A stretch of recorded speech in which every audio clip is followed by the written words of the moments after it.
Troy Aikman discussing the Dak Prescott-Cooper rush situation.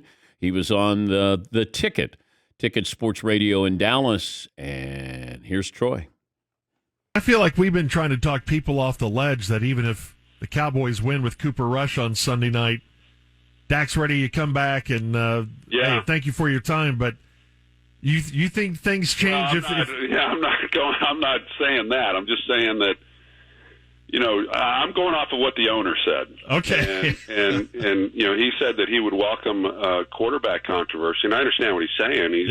Meaning, I hope we win, right? I hope we win without Dak, and that people are wondering what we should do. I went through this back in '91, and when Steve Berline came in and won the last 5 games of the regular season, and then I was ready to play, and Jimmy stayed with Steve in the postseason, and I wasn't happy about it. And I don't think there was questions within the organization as far as who was the future for the franchise, but those become hard questions. It's the only position it probably happens at, because if you're 4-0, 5-0, and your linebacker's out, well, when he's ready to play, he comes back in and plays. But at quarterback, there's a lot, obviously, with that position. There's a reason why they change quarterbacks when teams are struggling, regardless of however the quarterback may be playing.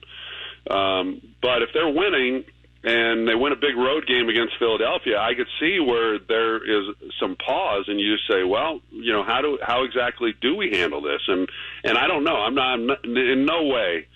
I can see it now. The headlines are Aikman says play rush. That's not what I'm saying at all. That's not what I'm saying at all. I mean, Dak is the quarterback of this franchise. I love the guy, and they're better with Dak at quarterback. But the team's playing good football right now. All right, it's Troy Aikman on the Ticket in Dallas. We wanted to play the entire segment there, at least give you more of a context of what he was saying, because the headline does read, Troy thinks that the Cowboys should stay with Cooper Rush, but he didn't say that. The headline doesn't do justice to what he said. I think it's a conversation. Troy was involved in something like this in his career, and it is tricky. I would stay with Cooper Rush even if Dak is healthy going into this game. You sort of have a game plan here, a formula, and you're going to play Philadelphia. That's a really good team. I know they're in your division, but look at this bigger picture. And even if Cooper Rush throws for 250 yards, 3 touchdowns, and they win by 2 touchdowns, I'd still have Dak Prescott ready to go. And they do have a bye week. They have the Eagles. They have the Lions. I'd ease him back in here. But once again, Jerry Jones is going to update on the medical condition of Dak Prescott. Yes, Paulie. If you go back to remember when Dak Prescott was a rookie and he was drafted, I think, late 3rd round or maybe early 4th. So he had a lot more than Cooper Rush coming into the league, a lot more promise, expectations. And Tony Romo gets hurt. So they bring in Dak Prescott. He started kind of slow. His first 2 games, no touchdowns, no picks, no touchdowns, no picks. Then he had 16 touchdowns and 2 picks in his next 7 games. Yeah. Dak Prescott really hit the gas. He had a couple 300-yard games.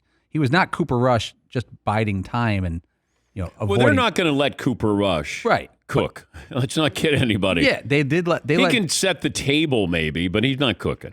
Yeah, Dak won a bunch of games. I think he won 9 straight as the starter and had major yards and touchdowns in those games. Yes, and then Romo got benched forever. Yes, but maybe they just let Dak be more of a sous chef. You could cook a little bit, but not anything crazy.